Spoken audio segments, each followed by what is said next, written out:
Hello and welcome to the video. Today we're going to take a look at my Shundo Swampert here with the best lead you could actually imagine with the Hippodon. It's hilarious. But yeah, I kind of want to use Swampert a bit. I think it got some more viability right now. I counted a lot of more Swamperts like recently especially, so I thought okay, I tried to give it a try before already with I think a bit of a different team. But then it didn't really work out, to be honest. Like, I think I built like 2 games with the team, lost both and didn't really feel it. So I wanted to try it again, and here we are. I have my Shundo Swampert even equipped with the best body ribbon, which is really, really cool, as I forgot about that last time when I played with the Dragon. So, yeah. Here we snipe perfectly that Hippodon, and we're gonna be able to win this game there. We're just gonna surrender and good game there. My logic is actually a bit of a problem here for this team, especially the one without Dragon Tail but with Waterfall. But my opponent goes to the Magnezone, and I always love when people go into Magnezone against me. This is basically why I have this Snorlax here. Snorlax has superpower. Snorlax has literally no fear whatsoever with this Magnezone, getting 2 shields there while I still have my hardest counter in the back there. And I'm an idiot. I shouldn't have done this, what I did there. That was completely nonsense and shouldn't done, like, there was literally no reason for me. Why did I shield there? A, of course it was a mirror shot, I couldn't have known that, but even if it's not a mirror shot, that was like always the wrong play. I think that's gonna lose me the game now, which is even better, because I played that so stupid. Maybe I shouldn't have not shielded this either. It's a blizzard, I know it is, but I think it's gonna lose me the game because I played that so horrible. He has this thing now. Let me see what he has in the back. Oh, Gyarados with Dragon Breath, which we would easily counter with our Togekiss if we played that just correctly. If we had just 2 shields there and we would have been able to just like shield the Wild Charge, we would have been totally fine. But I threw that game, so this should have been a win, but I played that horrible. So a good game there to my opponent. Well played there. But yeah, in general, I liked Swampert. It's not the most craziest meta one, which I say, oh god, this thing gonna destroy everybody. But it's good. It's definitely good. I think it has more viability now because of the Excadrill. It's a very good Excadrill counter. Excadrill cannot handle Hydro Cannon while you can handle the Draw One, and you get to the second Hydro Cannon before you get to the second Draw One. Speaking of this little mole here, we're gonna have him again. And we can go for a Hydro Cannon, and we have him 2 shields down, and we can go for our nice Snorlax boy. We are able to go for a superpower to KO, and basically this matchup is very similar to the matchup against the Magnezone. I don't think a superpower can actually KOs him from this range right now. I think we can still farm down. No, it actually KOs, and he has his own Snorlax in the back. I think that's already a game over. There's nothing he can do there anymore. We can just go for a Flamethrower and KO him. I think he even surrendered us before, if I remember correctly. I remember it correctly. I remember all my games actually, most of them there. Dragonite, this is of course very bad for me. We have to go immediately into the Swampert. Snorlax, close. Actually, very okay, not that close. And my opponent goes into his nice little Magnezone. He actually didn't shield there, which is okay for me. I can just go for another move here. And goodbye, Magnezone. I don't even have to shield. I know that I survived that. Goes for a Flash Cannon, all fine. And now we can realign our Pokemon. So here's the Excadrill in the back. I can go actually for a move there. And I'm gonna be able to go into my Swampert now against this thing, while I can go into the Togekiss against Dragonite if he goes into that thing. So we're in a decent spot here actually. We're definitely in a good spot there. I shouldn't have shielded the first one actually. I should just let one go here, to be honest. But we should get his last shield there as well, which we're gonna do. And this looks really nice. There's nothing my opponent can do here anymore, to be honest. I can shield here. Unless he catches the move, but even then I don't think so. Yeah, I expect him to catch the move, and that's gonna be a good game. Game over there. Well played, nothing you can do here anymore. Yeah. We can, yeah, my opponent just surrenders. There's nothing really that would have happened anyway. Next up we have Magnezone in the lead. Why does everybody play Magnezone right now? I have no idea. But we have Gyarados against us, and Gyarados, of course, with Dragon Breath is actually a bit more scary than you might think. I go for the Ancient Power here actually because of Dragon Breath allows them to go for 3 moves otherwise, and you have to shield them, and I rather have 2 shields than basically, yeah, the health there or whatever. Like, I didn't really want to shield that. Especially also because Flamethrower doesn't KO a Magnezone, so Magnezone doesn't have to shield that at all. And then you are one shield down, and I would have had them like one shield down against the Garchomp, wouldn't be that nice. And he goes for the bait, which is even better that I didn't shield there. And we can go for some nice body slams. I think we should be able to win this game. I don't think there's anything that my opponent can do here to level it out. I think that's already over. We are 2 shields up. I have to throw here just to get rid of the switch clock, I think. And now at this point, I think I'm just gonna shield once, farm him all the way down, and have 2 moves stored for him, and I should be totally fine then. Oh, one shot doesn't KO me, of course, it's resisted, only single resisted, but it's fine. We can shield once, and this is gonna be a good game now. Nothing really that's gonna happen here anymore. Hydro Cannon KOs and by you. Of course, we had a good lead there. There was nothing really my opponent really can do.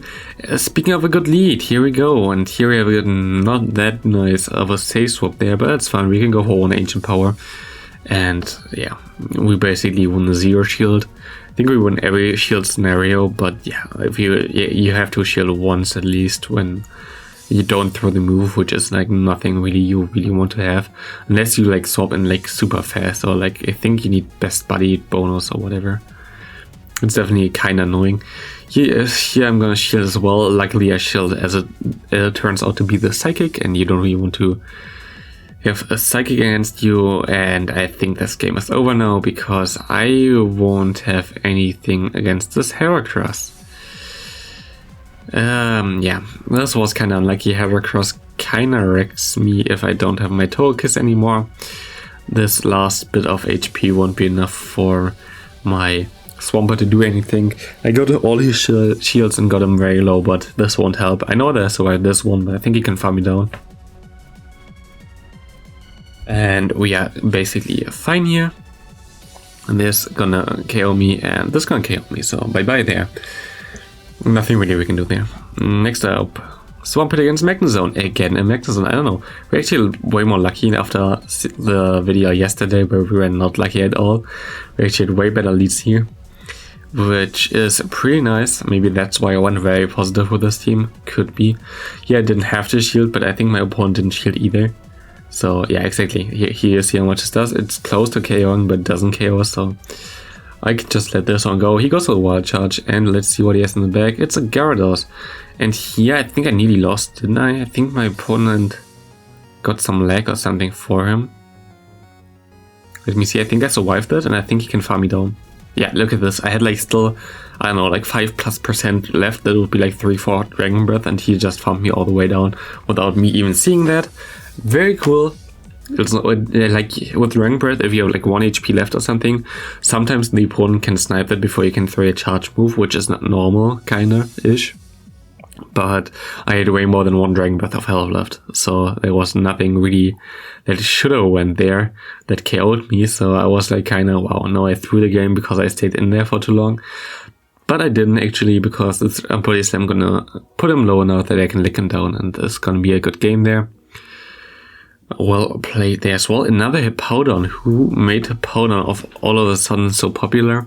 It's definitely a cool Pokemon, but yeah, right now I don't know. I don't know if it's the best Pokemon in the meta right now. I think it was really good in the beginning of the cup because they had like no real spice and not that many Gyarados that you had right now. But yeah, Gyarados is definitely a bit of a problem for the Hippowdon, so you have to be a bit careful there. And yeah, you can farm me down here, but I can go for Hydro Cannon, and I am totally fine with that as well. He doesn't shield, but I think he's gonna shield this one, and I'm gonna shield as well because I think he has the Earth Power. Oh yeah, exactly, shield there. I'm gonna shield.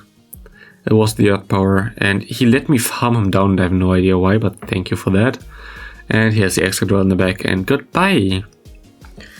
Next up, Excadrill in the lead. We actually have so many good leads right now with Swampert, that's hilarious. So yeah, here you see basically the opposite of what we had in the video before, where I had like all the lead losses. Now we win every lead, and that's basically how RNG in general or the matchmaking works. it's just like sometimes you have like streaks where you win every game because of the lead or like in general the team comp, and other games are like other sets where you lose like everything because you get hard counted all the time. That's like something that happens quite sometimes, even though the usual case is like, yeah, you get like something good, then you get something bad, then you get something good. But it's also always depending on the lead you have, or like in general the Pokemon you have. Of course, like a Chico Retail Master League won't be able to destroy as much as like a Dialga in Open. So yeah, it's like way more complex than you say, okay, I win 50% of the leads and I lose 50% of the leads. That's not how it works, because the game is just way too complex. You have like Pokemon that win like in the 0 shields, but maybe not on the 1 shields and stuff like this. Like, it's a way too complex. It always depends on how you play that out, and there is actually way more about how you play than some people might think. Yeah, like right now, a lot of people think, okay, it's always dependent on the team comp in general, or like how your Pokemon are aligned to the opponent's Pokemon, but there's a lot of stuff where you can basically chip Pokemon and then carry them with others and like do like some teamwork there between your team to win games. And I think that's kind of something that is good that this is in the game, and this is also right now how you get basically to the top people on the leaderboards and stuff like this. Like, you have to have your own idea how to play the game and how much you have to weaken a Pokemon with a certain Pokemon so you can swap out and safely win the match up against this Pokemon. Then there's like way more complexity behind that in higher level gameplay in general than a lot of people might even think. But yeah, here we go. Of course, again for I think it was the Hydro Cannon. The Hydro Pumps Gyarados. I definitely faced the Hydro Pump Gyarados. I didn't look at this, but I think it looked like that. And here we have the Togekiss against us, and we have to bait him here. We have to hope that he shields this, and he does. And can we get to the slot where we can get by it by 1 turn? And this is very nice, as yeah, we're gonna be able to win the game there. And we have another bad lead again. At least we see like how we play against this. And again, exit rule, I actually like when my opponents swap into this. Like, I think the combination between the Swampert and the Snorlax is a really good combination in general in the current meta. As like the superpower and the basically threatening the ground types from the Swampert is like so cool. Because yeah, exit rule you destroy, and also Magnezone you destroy. It's just like so good. As he goes for some runs, he's 2 shields down. I have to shield here now, sadly, because he just barely gets to the move. I wish I would have overfarmed a bit more, as I could go for 4 more quick moves here right now if I didn't basically throw immediately. And yeah, but there was nothing I can do here anyway, as this was a double steel line, and having Metagross against my Togekiss is of course not the best thing. Even though we're gonna be able to win this matchup with our Togekiss, we won't be able to win this matchup in general, as yeah, the Gyarados gonna get to the move way too fast that we cannot really do anything here. We are not even getting to the sludge wave, sadly, so good game there to my opponent. Well played indeed, and again, exit rule in the lead, very good for us. Again, Gyarados, it's like basically a lot of time the same team comps you face. I don't know why everybody has his Gyarados like best buddied, if there's any vulgar breakpoints. I think I can actually see that real quick as well if I want to. On PvPoke, by the way, if you didn't know that, there is something called Matrix mode in the battle mode where you can compare different IV spreads and also different levels. So if you go ahead there and put in Gyarados again, but this time in the best buddy version, then you're gonna be able to compare that to the Matter of Premier Classic. And you're gonna see that you actually win against Dragonite with the best buddy Dragon Breath Gyarados, while you don't do that with normal Gyarados. You have a breakpoint there, so I guess it's actually really worth it. It's like a really huge matchup. Against normal Gyarados, of course, you're gonna win. It's actually really beneficial to have a best buddy Gyarados, and that's something that you see there because you can compare both next to each other. Also gonna be interesting, and that's also the case with like a Waterfall, if there's any breakpoints you get. But yeah, this is something that I can highly recommend you anyway. Like, not a lot of people know this Matrix mode and not a lot of people use that. But there are a lot of times where you see like different IV splits, also for Raid League, if you have like different kind of stable IVs where you can compare the IVs and see which one gonna win which matchup. And yeah, well, only really Dragon Breath against the Dragon Knight is really better with the Gyarados if you have it best buddied, otherwise there's not a lot of matchups you win. Or for example, with my Hydreigon video, I would win against a Shadow Snorlax, which just face here, that's why I say it. If I had it best buddied, way easier than without that. And of course I forget to best buddy my Hydreigon in the last video. So yeah, this is basically how you can find out how to which Pokemon is like the best in terms of IV and how much best buddy boost would help you in Master League and stuff like this. It's a very cool mode from P-Poke anyway. It's kind of underrated, not a lot of people use it. But yeah, in general, this is gonna be the end of this video. Definitely a cool Pokemon to use. Like my Shundo Swampert there. We're gonna be able to catch this move perfectly. I think we even had to do that to win this game. And see you in the next video. Bye, have a great rest of your day.